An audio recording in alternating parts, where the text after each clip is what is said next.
आज का हमारा टॉपिक है यूनिट फर्स्ट का एब्जॉर्प्शन ऑफ वाटर।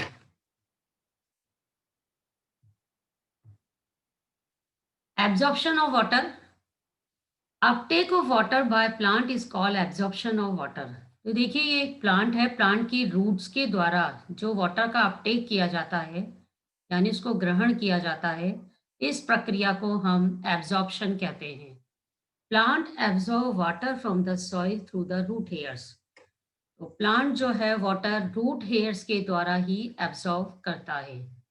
तो हर प्लांट में रूट्स होती है और रूट्स में रूट्स हेयर्स पाई जाती हैं, उनके द्वारा ही वाटर को एब्जॉर्ब किया जाता है। Plants are capable of absorbing water from soil solution. हर प्लांट्स में यह एक कैपेसिटी होती है कि वो सॉइल सॉल्यूशन के बीच में, ये सॉइल पार्टिकल्स हैं और सॉइल पार्टिकल्स में यहाँ पर सॉइल वाटर प्रेजेंट है, तो सॉइल वाटर को एब्जॉर्ब करने की हर प्लांट में क्षमता होती है। Mainly absorb capillary water. तो सोइल पार्टिकल्स के बीच में जो कैपिलरी होती हैं, तो कैपिलरी में जो वाटर प्रेजेंट होता है, तो सिर्फ कैपिलरी वाटर को ही ये एब्जॉर्ब करते हैं। Plant also absorb dissolve nutrients along with water. तो प्लांट्स जो वाटर के अंदर जो न्यूट्रिएंट्स डिजॉल्व रहते हैं, उसके अंदर सॉल्युबल रहते हैं, उनको भी एब्जॉर्ब करने की क्षमता रखते हैं। तो इनमें उसको एब्जॉर्ब करने की भी क्षमता होती है।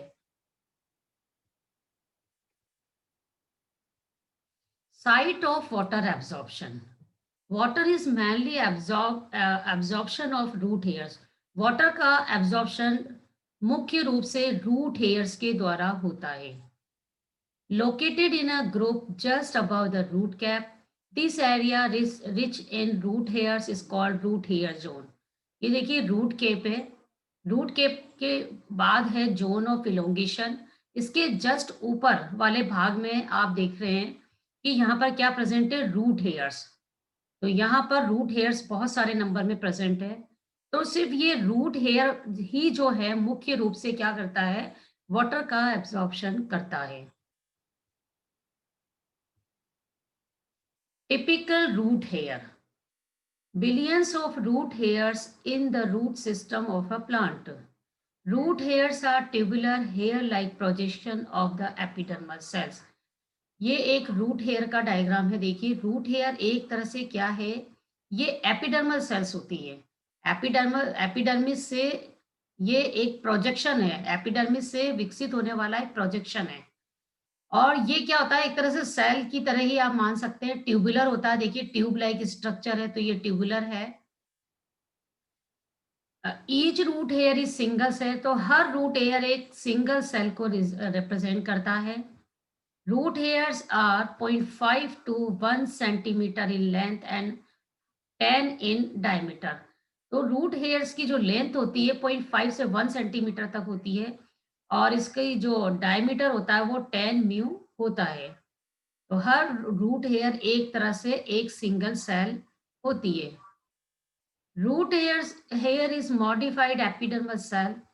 रूट हेयर एक प्रकार से एपिडर्मिस की मॉडिफाइड सेल है। एपिडर्मिस से मॉडिफाइड हुआ एक स्ट्रक्चर है। The wall of the root is permeable to water. It is made up of cellulose and pectic substances which are strongly hydrophilic. Root hair की जो सेल वॉल होती है, actually क्या है कि वो सेलुलोज और पैक्टिक सब्सटेंस की बनी हुई होती है। और इसलिए ये क्या होता है कि ये वाटर के प्रति क्या होते हैं, ये परमेबल होते हैं। तो इसके थ्रू इजीली वाटर क्या है, पास आउट हो सकता है। इसलिए कहते हैं ये हाइड्रोफिलिक है। हाइड्रोफिलिक नेचर होता है, मतलब जो वाटर इसमें इजीली पास आउट हो जाए। Next cell wall there is plasma membrane enclosing cytoplasm nucleus and vacuole. तो जैसा कि हमने अभी पहले डिस्कस किया कि जो रूट हेयर है एक तरह की सेल है ये। तो जिस तरह से आप सेल में देखते हैं कि बाहर की ओर सेल वॉल होती है, देन प्लाज्मा मेम्ब्रेन होती है, तो सेम पहले सेल वॉल प्रेजेंट होगी, फिर प्लाज्मा मेम्ब्रेन प्रेजेंट होगी, फिर ये पूरी वैक्यूल प्रेजेंट होती है। तो सेम इसका स्ट्रक्चर सेल की तरह होता है। तो सेल की तरह ही यहाँ पर सेल वॉल है, देन प्लाज्मा मेम्ब्रेन है और फिर साइटोप्लाज्म है, ये न्यूक्लियस है। तो सेम पूरा सेल की तरह ही इसका स्ट्रक्चर होता है। Vacuole is filled with cell sap. तो वैक्यूल के अंदर सेल सेप फिल रहता है, भरा हुआ रहता है इसके अंदर, whose water potential is more negative than the soil solution। तो ये जो रूट हेयर्स है, रूट हेयर्स के अंदर जो सेल सेप है, सेल सेप का जो वाटर पोटेंशियल होता है वो बहुत ज्यादा नेगेटिव होता है। किसके कंपेयर में नेगेटिव होता है?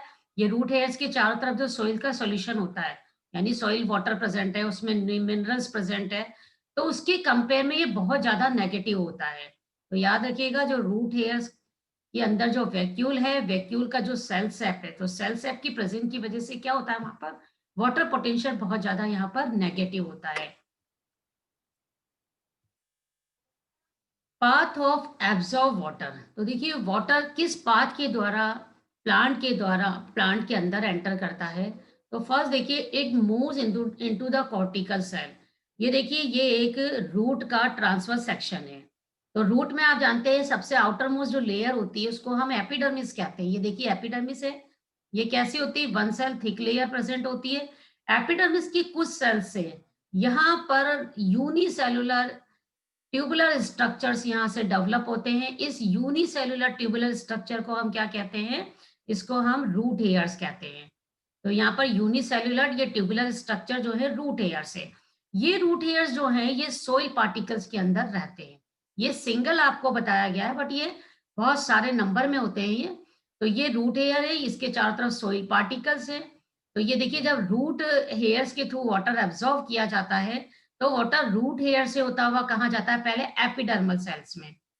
और एपिडर्मिस के बाद का ये आप देख रहे हैं पूरा का पूरा रीजन जो होता है इसको हम कॉर्टेक्स कहते हैं, यानी ये कॉर्टिकल सेल्स से। तो अब देखिए, रूट हेयर से वाटर किसके द्वारा एब्जॉर्ब किया जा रहा है? ये कॉर्टिकल सेल से।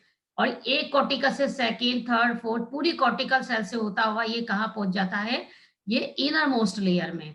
कॉर्टेक्स की जो इनर मोस्ट लेयर होती है इसको हम क्या कहते हैं? एंडोडर्मिस। तो कॉर्टेक्स की इनर मोस्ट लेयर को हम एंडोडर्मिस कहते हैं। एंडोडर्मिस में आपको पता होगा कि इसमें थिकनिंग पाई जाती है कैस्पेरियन स्ट्रिप्स की। बट क्या होता है कि कुछ कुछ जगह ऐसी होती है जहां पर कैस्पेरियन जो बैंड्स होते हैं वो नहीं पाए जाते, यानी वहां पर थिकनिंग नहीं होगी। तो जहां पर कैस्पेरियन बैंड्स नहीं पाए जाते उस स्पेस को हम कहते हैं पैसेज। उस सेल को हम क्या कहते हैं? Passage cell. तो देखिए, यहाँ पर एक सेल हमने डेमोस्ट्रेट कर रखी है, शो कर रखी है कि ये क्या है, एक तरह की पैसेज सेल, यानी इस एरिया में यहाँ पर कोई थिकनिंग नहीं है। तो यहाँ पे कैस्पेरियन स्ट्रिप्स नहीं है, इसलिए ये वाटर कॉर्टिकल सेल से होता हुआ कहाँ मूव कर रहा है? पैसेज सेल में। पैसेज सेल के बाद कहाँ जा रहा है? देखिए, नेक्स्ट लेयर होती है पेरिसाइकल। एंडोडर्मिस होती है, एंडोडर्मिस के बाद नेक्स्ट लेयर क्या होती है? पेरिसाइकल। तो ये पेरिसाइकल में जाता है, ये देखिए पेरिसाइकल में जा रहा है। पेरिसाइकल के बाद ये कहाँ जा रहा है? ये देखिए फ्लोएम सेल्स। लेकिन इससे जो अटैच जाइलम सेल्स है, तो ये जाइलम में जा रहा है, देख रहे हैं। तो इस तरह से ये रूट इसकी जाइलम से होता हुआ, अब रूट से प्लांट का कौन सा पार्ट अटैच रहेगा? स्टेम। तो स्टेम्स में जाएगा, फिर स्टेम के जाइलम से होता हुआ ये लीफ की जाइलम तक जाएगा। तो इस तरह से वाटर का पूरा एक कॉलम बन जाता है। आप देखिए, एक कॉलम बन गया है पूरा। ये रूट हेयर से लेकर लीफ तक, पूरे लीफ की जाइलम सेल्स तक पूरा एक पूरा कॉलम बन जाता है। और ये कॉलम पूरा एक कंटिन्यू यहाँ पर कॉलम बना रहता है। तो ये कंटिन्यू एक के बाद एक क्या होता है? ये आगे की तरफ बढ़ता जाता है। अब जितना ज्यादा वाटर का एब्जॉर्प्शन होगा लीफ के द्वारा, सॉरी, जितना ज्यादा रूट के द्वारा वाटर का एब्जॉर्प्शन होगा, उतना ही ज्यादा ऊपर की तरफ वाटर क्या करेगा? मूव करेगा। या तो आप यूं कह सकते हैं, जितना ज्यादा ट्रांसपिरेशन होगा तो वाटर उतना ज्यादा नीचे से एब्जॉर्ब किया जाएगा। तो इन दोनों में एक दूसरे से क्या होता है? इंटर कनेक्शन है। तो ये पाथ है जिसके द्वारा वाटर आगे की तरफ प्लांट में मूव करता है। तो ये देखिए, अब इसको हम एक बार समझ लेते हैं। It move into the cortical cell. तो यह कॉर्टिकल सेल के अंदर जाता है। After crossing the cortical cell the reaches the epidermis. जैसे ही ये कॉर्टिकल सेल से ये कहाँ जाता है? आगे की तरफ। एपिडर्मल सेल से ये कहाँ जाता है? फिर कॉर्टिकल सेल में जाता है। और कॉर्टिकल सेल को पास करता हुआ ये देखिए, the endodermal cell lying opposite to root hairs are specially modified to transport the absorb water. तो एंडोडर्मा की जो कुछ ऑपोजिट साइड की कुछ सेल्स होती हैं वो क्या करती हैं? वो मॉडिफाइड हो जाती है वाटर को एब्जॉर्ब करने के लिए। तो यानी उन सेल में क्या था? कैस्पेरियन बैंड्स नहीं पाए जा रहे हैं। तो these endoderma cells are called passage cell. इन एंडोडर्मल सेल्स को हम क्या कहते हैं? पैसिव सेल कहते हैं। Outer endodermal cells are provided with casparian thickenings are impermeable to water. जो दूसरी एंडोडर्मल सेल्स होती हैं उनमें कैस्पेरिन की थिकनिंग पाई जाती है। कैस्पेरिन की थिकनिंग की वजह से वो वाटर के प्रति क्या होती है? इम्परमेबल होती है, यानी वो वाटर को एब्जॉर्ब नहीं कर सकती है। The water passage cells pass into the pericycle cell. अब ये वाटर के पैसेज सेल क्या करती है? वाटर को कहाँ पे पास कर देती है? आगे की तरफ पेरिसाइकल सेल में। तो पेरिसाइकल सेल में ये यहाँ पर पास कर देती है। तो पेरिसाइकल सेल से ये पेरिसाइकल में चला जाता है। The water passage into xylem. तो यहाँ से वाटर कहाँ चला जाता है? जाइलम में मूव कर जाता है थ्रू द जाइलम ट्यूब। तो जाइलम ट्यूब के द्वारा कहाँ चला जाता है? ये जाइलम सेल्स में चला जाता है। The water move up through stem to the reach the leaves. अब ये वाटर ये रूट से कहाँ जाएगा? स्टेम में जाएगा, और स्टेम से कहाँ जाएगा? ऊपर प्लांट की लीफ में मूव कर जाता है। The water movement from one cell to another is brought about by turgor pressure. तो वाटर इस तरह से एक सेल से दूसरी सेल तक जो मूव कर रहा है, ये मूवमेंट किसके थ्रू हो रहा है? इनके बीच में जो एक टर्गर प्रेशर क्रिएट हो रहा है, यानी इनके बीच में खिंचाव बना हुआ है। तभी तो ये मॉलिक्यूल जो वाटर मॉलिक्यूल है एक दूसरे से देख रहे हैं आप, बंधे हुए हैं, एक कॉलम बना रहे हैं ये। तो ये क्या है? एक दूसरे से ये टैगर प्रेशर के द्वारा क्या होते हैं? ये बंधे रहते हैं और एक कंटिन्यू कॉलम बना लेते हैं। तो इस तरह से वाटर जो है रूट हेयर से, रूट की सेल से होता हुआ कहाँ पर जाता है? स्टेम में जाता है, और स्टेम से फिर वो लीफ में चला जाता है। तो ये एक तरह से वाटर का पाथ है कि इस रास्ते के द्वारा वाटर आगे की तरफ मूव करता है। नेक्स्ट टॉपिक है एब्जॉर्प्शन ऑफ वाटर। तो वाटर का एब्जॉर्प्शन कैसे होता है? देखिए, the soil water molecules are absorbed into the cell wall of root hairs by inhibition. देखिए, एक प्रोसेस होता है इनहिबिशन। तो सॉइल के अंदर जो सॉइल का वाटर होता है, उसमें सॉइल वाटर जो होता है वो सेल वॉल के द्वारा क्या कर लिया जाता है? एब्जॉर्ब कर लिया जाता है। सेल वॉल आपने अभी पढ़ी थी, रूट हेयर्स के चारों तरफ सेल वॉल होती है। तो रूट हेयर की जो सेल वॉल होती है उसके द्वारा क्या होता है? वाटर को, वाटर मॉलिक्यूल्स को सॉइल के अंदर से एब्जॉर्ब कर लिया जाता है। The protoplast of root hair cell is hypertonic. देखिए, ये चीज याद रखिएगा, जो रूट हेयर का प्रोटोप्लास्ट है वो हाइपरटोनिक है, यानी बहुत ज्यादा कंसंट्रेटेड है, यानी यहाँ पर वाटर मॉलिक्यूल्स कम है। And the soil is hypotonic, and the soil water is hypotonic. जो सॉइल का जो वाटर है, देखिए एक तरह से आप थोड़ा सा डायग्राम देख लेते हैं। जैसे मान लीजिए ये रूट हेयर है, ठीक है, ये हम एक सरफेस बना देते हैं। यहाँ पे सॉइल के पार्टिकल हो गए बहुत सारे, ठीक है। अब सॉइल पार्टिकल के अंदर आप जानते हो वाटर भी बहुत ज्यादा होता है, बहुत सारा वाटर बना दीजिए आप थोड़ा। तो ये वाटर मॉलिक्यूल बहुत ज्यादा है सॉइल में। अब ये वाटर देखिए, अब यहाँ पर जो बीच वाली ये रूट हेयर है, रूट हेयर में वाटर मॉलिक्यूल्स कम बना देते हैं हम, ये कम वाटर, यहाँ देखिए ज्यादा वाटर है। अब जहां पर वाटर की कंसेंट्रेशन ज्यादा होगी तो वहां पर क्या होगा? वो हाइपोटोनिक होगा। कैसा होगा वो? हाइपो, ठीक है, ये हाइपोटोनिक सॉल्यूशन है।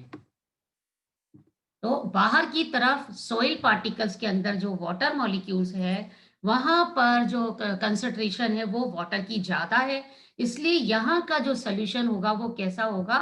हाइपोटोनिक। तो देखिए, इस कंसंट्रेशन को हम क्या कहेंगे? हाइपोटोनिक। ठीक है, तो ये हाइपोटोनिक हो गया।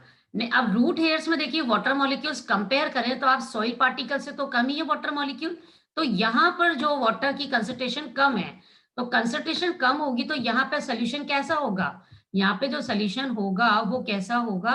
हाइपरटोनिक नेचर में। तो क्योंकि यहाँ पर ये वर्क नहीं कर रहा है, एक बार मैं लिख देती हूँ, टेक्स्ट लिख देती हूँ। तो हाइपरटोनिक होगा, यहाँ पे कैसा होगा? हाइपरटोनिक। तो आप दोनों में डिफरेंस याद रखिएगा कि यहाँ पर देखिए जो सॉइल पार्टिकल है, सॉइल पार्टिकल में वाटर की कंसेंट्रेशन ज्यादा है, तो यहाँ पर वाटर की कंसेंट्रेशन ज्यादा होने के कारण यहाँ पर जो सॉल्यूशन होगा इसका वो कैसा होगा? नेचर में हाइपोटोनिक होगा। बट रूट हेयर में क्या है? वाटर मॉलिक्यूल्स कम है, तो इसलिए ये सॉल्यूशन जो इसके अंदर बनेगा वो कैसा होगा? हाइपरटोनिक। तो आपको पता है वाटर हमेशा कैसे मूव करता है, अपनी हायर कंसंट्रेशन से अपनी लोअर कंसंट्रेशन की तरफ। इसलिए वाटर का मूवमेंट कैसे होगा, वाटर का मूवमेंट सॉइल पार्टिकल से रूट हेयर्स की तरफ होगा। तो ये देखिए, अब ये सॉइल पार्टिकल से वाटर कहाँ मूव करेंगे, अरे ये वर्क क्यों नहीं कर रहा भाई। तो ये देखिए सॉइल पार्टिकल से वाटर अंदर की तरफ मूव करेंगे रूट हेयर्स की तरफ। कारण आपको समझ में आ गया कि रूट हेयर्स के अंदर वाटर जो सॉल्यूशन है वो कैसा नेचर में हाइपरटोनिक है, और बाहर कैसा है, हाइपोटोनिक है। इसलिए वाटर का मूवमेंट जो है कैसे होगा, सॉइल पार्टिकल के अंदर जो वाटर है वहां से रूट हेयर्स के अंदर वाटर का मूवमेंट होता है। तो ये कंसेप्ट हो गया यहाँ पे सॉल्यूशन के उसमें। ठीक है, नेक्स्ट हम समझते हैं, देखिए the protoplast of root hair cell is hypertonic. अब समझ में आ गया होगा, रूट हेयर सेल्स का जो प्रोटोप्लास्ट है वो कैसा है, हाइपरटोनिक है, क्योंकि यहाँ पर वाटर की कंसंट्रेशन कम है।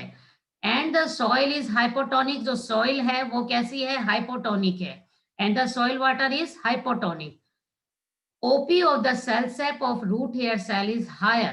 तो इससे क्या होगा, जो यहाँ पर सेल सेप, रूट हेयर का जो सेल सेप है उसका जो ओपी होगा वो ज्यादा होगा, इसके कंपेयर में, सॉइल पार्टिकल की कंपेयर में। तो सॉइल पार्टिकल की कंपेयर में रूट हेयर के अंदर जो ओपी है, ऑस्मोटिक पोटेंशियल जो है वो ज्यादा होगा, या ऑस्मोटिक प्रेशर ज्यादा होगा। ओपीओ सेल से भी यूजुअली बिटवीन 3 to 8 एटमॉस्फेयर। तो ऐसा माना जाता है कि जो सेल सेप का ओपी होता है वो लगभग 3 to 8 एटमॉस्फेयर होता है, while that of reach water soil is less than 1 atmosphere. जब तक कि इसका वाटर पूरा सॉइल के द्वारा एब्जॉर्ब नहीं हो जाता है, उसका 1 से कम नहीं रह जाता, तब तक ये क्या होता है, एब्जॉर्ब होता रहता है। As the root hair cell contain less water, it has less turgor cells. यदि रूट हेयर सेल वाटर कम एब्जॉर्ब करेगी तो उसका टर्गर प्रेशर भी क्या होगा, कम होगा। आप जानते हो जहां पर वाटर मूव करेगा एक्चुअली, तो वहां पर क्या होगा, वो उसका साइज एनलार्ज होगा, यानी उसके ऊपर कोई ना कोई प्रेशर क्रिएट होगा, जो वाटर ही कम एब्जॉर्ब होगा। अगर रूट हेयर के द्वारा वाटर कम एब्जॉर्ब होगा तो वहां पर टर्गर प्रेशर भी कम होगा। टर्गर प्रेशर क्या है, एक तरह का स्फीत दाब बोलते हैं इसको, खिंचाव। यानी जैसे वाटर अंदर मूव करेगा तो ये सेल फूलेगी, स्वेलअप होगी। आपको पता है वाटर अंदर जब एंटर करेगा तो इसका वॉल्यूम भी तो बढ़ेगा यहाँ पर। तो जैसे इस सेल का वॉल्यूम बढ़ेगा तो इस पर प्रेशर क्रिएट होगा। तो यानी एक टर्गर प्रेशर यहाँ पर वर्क करता है। High OP and less TP of root hair cell result in increased diffusion pressure deficit. आप एक टॉपिक है डीपीडी। यदि ओपी हाई होता है, टीपी लो होता है, तो वहां पर डीपीडी जो होता है वो क्या हो जाता है, बढ़ जाता है।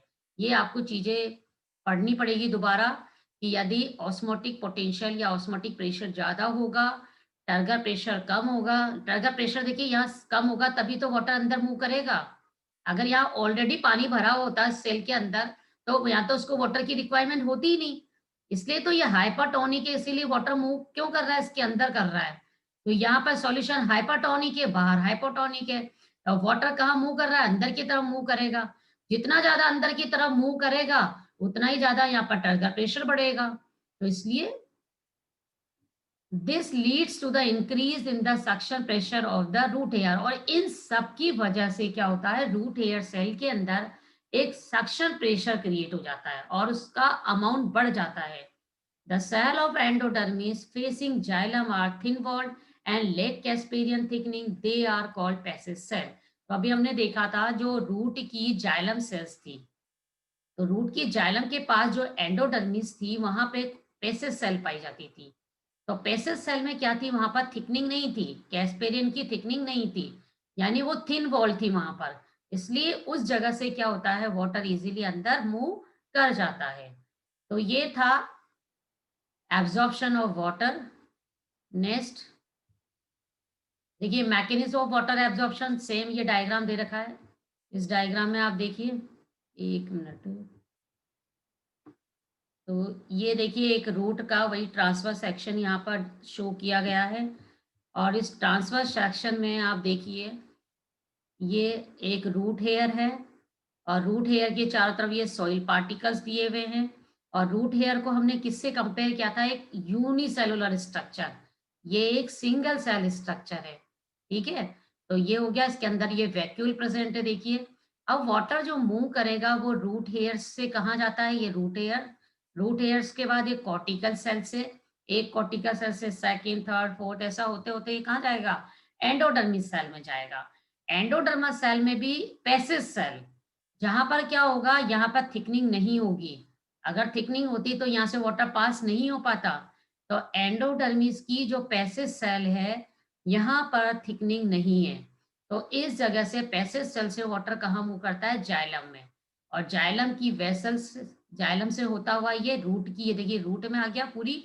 अब रूट से होता हुआ ये कहाँ जाएगा, इससे अटैच्ड है स्टेम, स्टेम में जाएगा और स्टेम से फिर लीफ में। तो इस तरह से वाटर का अपवर्ड मूवमेंट होता है, ठीक है। ये नीचे से ऊपर की तरफ मूवमेंट हो रहा है।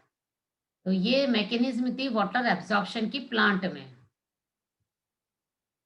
देखिए, अब एब्जॉर्प्शन भी दो तरह का होता है, एक्टिव एब्जॉर्प्शन है, पैसिव एब्जॉर्प्शन। एक्टिव का मतलब आपको समझ में आ रहा होगा, जहां पे कोई ना कोई एनर्जी की रिक्वायरमेंट हो। पैसिव यानी जिस एब्जॉर्प्शन में हमें किसी एनर्जी की रिक्वायरमेंट नहीं होती है। तो एक्टिव एब्जॉर्प्शन भी क्या है, दो तरह का होता है, active osmotic absorption, active non osmotic absorption. तो एब्जॉर्प्शन कितने टाइप का होता है, एक्टिव एब्जॉर्प्शन दो प्रकार का होता है, एक्टिव ऑस्मोटिक एब्जॉर्प्शन और second active non osmotic absorption. अब हम फर्स्ट पढ़ रहे हैं active osmotic absorption. Active absorption में देखिए, the absorption of water by the plant with the use of energy is known as active absorption. जब plant के द्वारा वाटर को एब्जॉर्ब किया जाए और एब्जॉर्प्शन करने में किसी एनर्जी को यूज किया जाए, तो इस तरह के एब्जॉर्प्शन को हम एक्टिव एब्जॉर्प्शन कहते हैं। समझ में आ गया। एब्जॉर्प्शन हमने पढ़ लिया, प्लांट वाटर को एब्जॉर्ब करेगा, बट किसकी हेल्प से करेगा, एनर्जी की हेल्प से।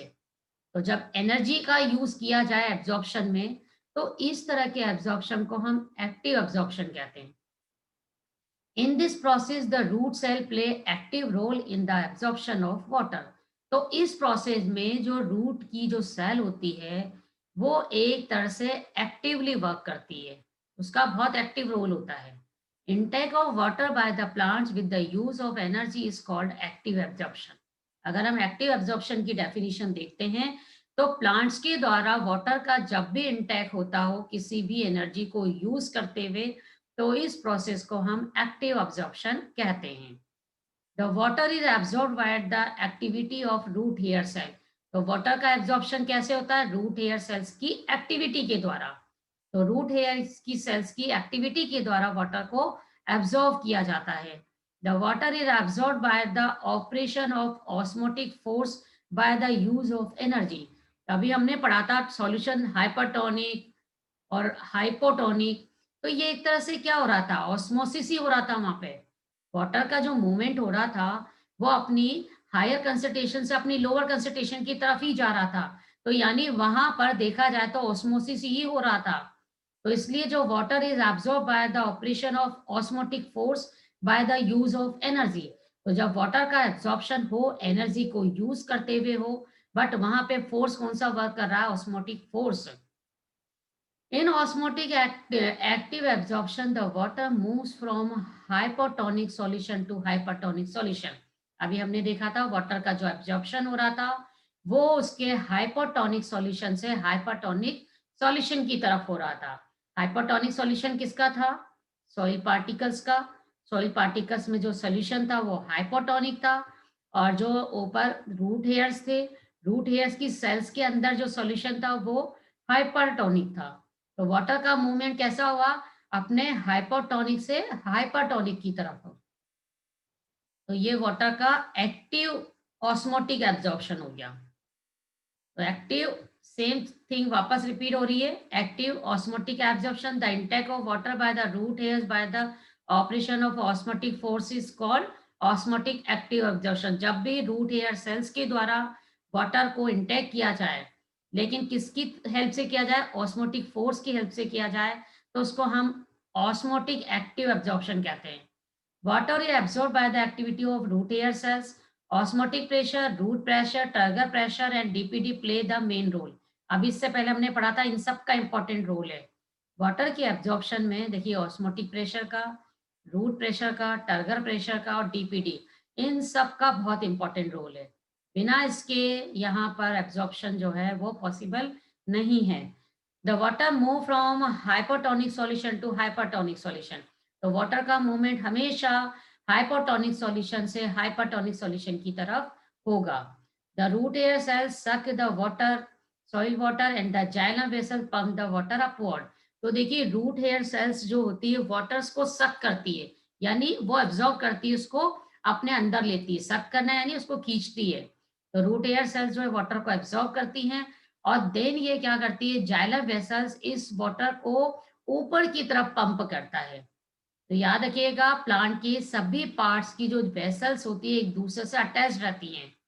तो इसलिए रूट की वेसल्स वाटर को स्टेम की वेसल्स पर पंप करती हैं। स्टेम की वेसल्स जो होती हैं वो कहाँ पे पंप करती हैं, इसको लीफ तक। तो अगर आपको स्ट्रक्चर पता हो, 1 मिनट ड्रॉ, हम जानते हैं कि कोई भी प्लांट होता है तो देखिए प्लांट में ये तो स्टेम होता है, ठीक है, और ये हमने रूट की सरफेस, यहाँ पर हमने सरफेस बना दी, और सोइल के अंदर क्या होती है, रूट्स होती हैं, और इससे कई सारे रूट हेयर्स निकलते हैं। ये रूट हेयर्स हमने बना दिए।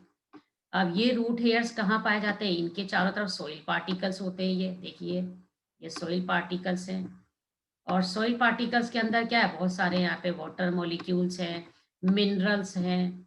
तो वाटर की कंसंट्रेशन कहाँ पर ज़्यादा है, सॉइल के अंदर। ये अपन थोड़ा और एरिया बढ़ा देते हैं, ये देखिए। तो ये तो रूट हो गई, ये स्टेम हो गया, ठीक है। अगर हम ऊपर जाते हैं प्लांट पे तो एरियल पार्ट आएगा धीरे धीरे। अगर हम यहाँ पर एक लीफ बना देते हैं, देखिए ये लीफ, ये एक लीफ आ गई, ठीक है। अब ये लीफ हो गई। तो हर प्लांट का बेसिक स्ट्रक्चर यही होता है। तो वाटर का जो मूवमेंट होगा हमेशा, अब देखिए वाटर का मूवमेंट कैसे होगा, मैंने क्या बताया था, बाहर की तरफ जो वाटर है वो कैसा है, वाटर की कंसंट्रेशन ज्यादा है, तो ये कैसा हो गया, हाइपो। याद रखना कैसा होगा ये, हाइपोटोनिक। बट अंदर देखिए यहाँ ये रूट है, रूट हेयर्स है, इनके अंदर वाटर की कंसंट्रेशन कम है, तो ये नेचर में कैसा हो गया, हाइपर। कैसा हो गया ये, हाइपर। हाइपर, ठीक है, ये हाइपरटोनिक हो गया। तो इसलिए वाटर का जो मूवमेंट होता है हमेशा हाइपोटोनिक से हाइपरटोनिक की तरफ होगा। तो कैसे मूवमेंट होगा, 1 मिनट देखो बताती हूँ। थोड़ा सा कलर चेंज कर लेते हैं हम। देखिए अब ये वाटर जो मूव करेगा कैसे करेगा, ये देखिए सॉइल पार्टिकल से कहाँ जाएगा, ये रूट हेयर में, ठीक है। अब रूट हेयर में आया और रूट में उसकी कॉर्टेक्स है, एंडोडर्मिस, पेरिसाइकल, जाइलम, जाइलम से होता हुआ कहाँ जाएगा, ये मान ली रूट का जाइलम था। अब ये यहाँ से कहाँ आएगा, ये स्टेम में आएगा, तो ये स्टेम में आ गया। तो ये रूट से कहाँ आ गया, ये स्टेम में आ गया पानी। ये वाटर मूव कर रहा है ऊपर की तरफ, देखिए धीरे धीरे ये स्टेम में होता हुआ ये स्टेम में जा रहा है, लेकिन कंटिन्यू है ये। यहाँ पर भी स्टेम का जाइलम है यहाँ पर। अब ये यहाँ से कहाँ जाएगा वाटर, देखिए लीफ में एंटर कर जाएगा। लीफ में भी वही सारे स्ट्रक्चर में उसके एपिडर्मिस, उसकी मीसोफिल सेल से होता हुआ उसके जाइलम में चला जाएगा। तो इस तरह से देखो ये वाटर का एक तरह से क्या हो गया, कंटिन्यू कॉलम बन जाता है ये। और सभी पार्ट की जाइलम वेसल्स एक दूसरे से देखिए अटैच रहती हैं, एक कंटिन्यू कॉलम बना हुआ है। और ये सारा वर्क क्या हो रहा है, कैसे हो रहा है, जैसे आप ऑस्मोसिस पढ़ते हैं ना, तो ऑस्मोसिस में क्या होता है, वाटर का मूवमेंट अपनी हायर कंसंट्रेशन से अपने लोअर कंसंट्रेशन की तरफ होता है, but through semi permeable membrane. तो यहाँ पे रूट हेयर जो है उसमें भी प्लाज्मा मेम्ब्रेन है। तो यहाँ पर ये वाटर जो मूव कर रहा है वो हाइपोटोनिक से हाइपरटोनिक सॉल्यूशन की तरफ कर रहा है। तो यानी रूट हेयर से रूट में जाएगा, और रूट की जाइलम वेसल से कहाँ जा रहा है, ये इसका अपवर्ड मूवमेंट हो रहा है ऊपर की तरफ स्टेम में। अब ये स्टेम की जाइलम वेसल से होता होता होता ये लीफ में जाएगा, और देन लीफ की जाइलम वेसल्स में जाएगा। अब आपको पता है लीफ के थ्रू क्या होता है, वाटर बाहर रिलीज होता है, पता है सभी। यहाँ पर वाटर रिलीज होगा, ऑस्मो आपने पढ़ा है यहाँ पर ट्रांसपिरेशन। तो यहाँ पे वाटर के मॉलिक्यूल वेपर की फॉर्म में बाहर निकल रहे हैं। तो देखिए जितना ज्यादा ट्रांसपिरेशन होगा वाटर उतना ज्यादा ऊपर की तरफ पुल होगा, उतना ही ज्यादा एब्जॉर्ब होगा। इसलिए यहाँ पर ट्रांसपिरेशन और एब्जॉर्प्शन इन दोनों का एक दूसरे से बहुत रिलेशन है। यदि वाटर कंटेंट कम होंगे तो वहां पर ट्रांसपिरेशन भी कम होगा, क्योंकि वाटर अवेलेबल ही नहीं होगा। तो देखिए, इसलिए जितना ज्यादा ट्रांसपिरेशन होगा उतना ही ज्यादा वाटर एब्जॉर्ब होगा, या आप कह सकते हैं जितना ज्यादा एब्जॉर्प्शन होगा उतना ही ज्यादा ट्रांसपिरेशन होगा। तो ये दोनों जो प्रोसेस है, ट्रांसपिरेशन और एब्जॉर्प्शन, ये डायरेक्टली एक दूसरे से रिलेटेड हैं। अगर सॉइल में वाटर की कंसंट्रेशन कम होगी तो ट्रांसपिरेशन भी उतना ही कम होगा। तो ये था एक्टिव, ये ऑस्मोसिस प्रोसेस यहाँ पे वर्क कर रहा था और एनर्जी का यहाँ पे यूज किया जा रहा था। तो जिस एब्जॉर्प्शन में ऑस्मोसिस के द्वारा एब्जॉर्प्शन हो और एनर्जी को यूज किया जाए, तो इस तरह के एब्जॉर्प्शन को हम क्या कहते हैं? Active osmosis absorption. तो ये था हमारा ये वाला प्रोसेस। अब पैसिव में क्या होगा? देखिए, विदाउट, एक और अभी नॉन ऑस्मोटिक, यानी वहां पे ऑस्मोसिस वर्क नहीं कर रहा। तो वहां पे क्या वर्क करेगा? कोई दूसरा प्रोसेस होगा, ये देखिए। तो नेक्स्ट देखते हैं हम। एक मिनट। तो next slide, active non osmotic absorption of water. इसमें देखिए, this intake of water without the involvement of osmotic force and with the use of energy is called non osmotic active absorption.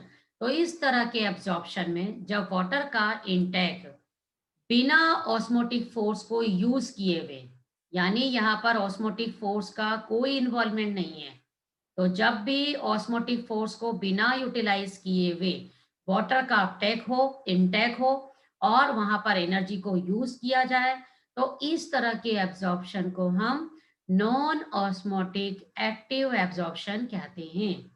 The water moves again concentration gradient, respiratory energy use. तो इसमें water का जो movement होता है वो concentration gradient के बिल्कुल against होता है, उसके बिल्कुल विपरीत होता है, और यहाँ पर रेस्पिरेटरी एनर्जी का यूज किया जाता है। इट इज को रिलेटेड विद रेस्पिरेशन। इसको आप एक तरह से रेस्पिरेशन से रिलेट कर सकते हैं। तो ये एक तरह से रेस्पिरेशन से संबंधित है। The water molecules move through simplest pathway, transmembrane pathway. तो यहाँ पर जो वाटर का मूवमेंट होता है, आपने कल देखा था सिम्प्लास्ट, एपोप्लास्ट, ट्रांसमेम्ब्रेन। अभी नेक्स्ट स्लाइड में ये सब चीजें आएंगी।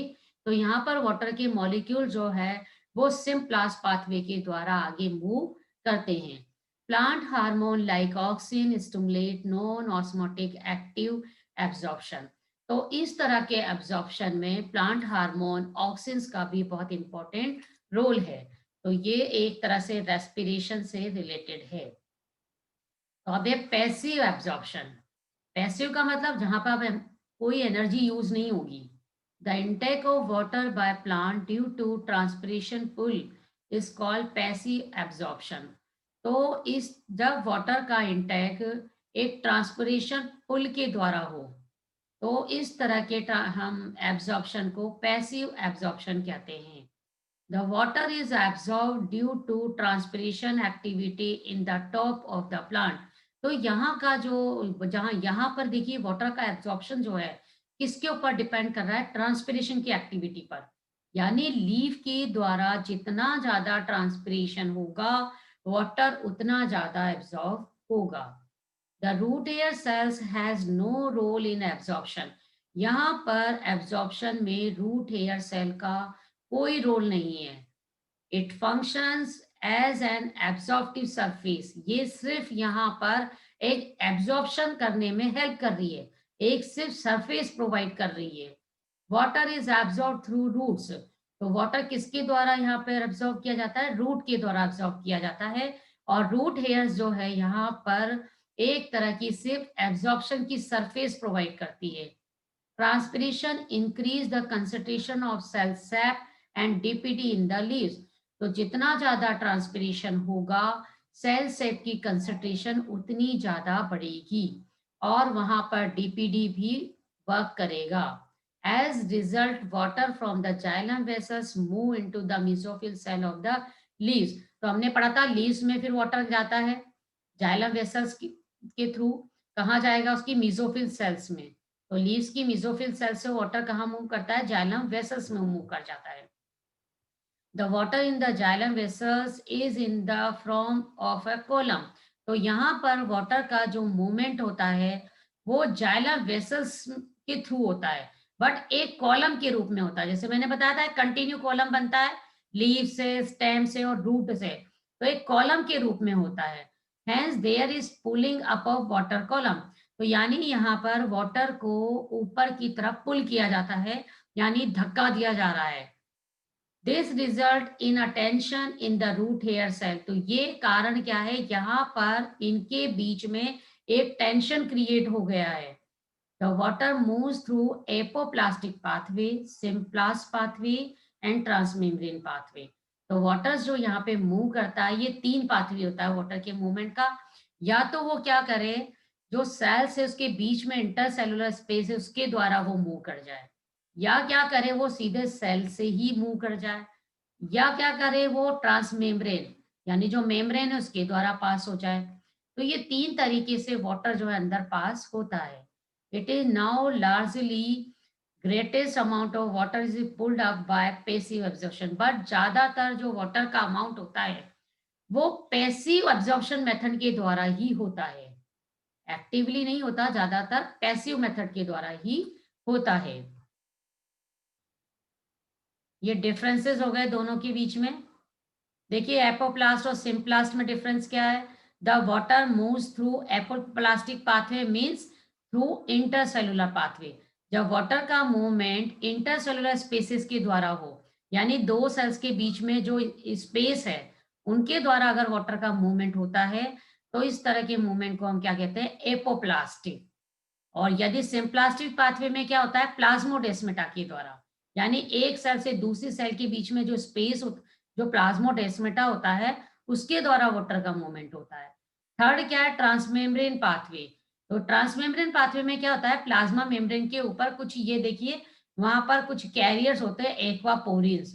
तो एक्वापोरिन्स के द्वारा अगर वाटर का मूवमेंट होता हो, तो 3 तरीके से वाटर का मूवमेंट हो सकता है, एपोप्लास्टिक, सिम्प्लास्टिक एंड एक्वापोरिन्स के द्वारा।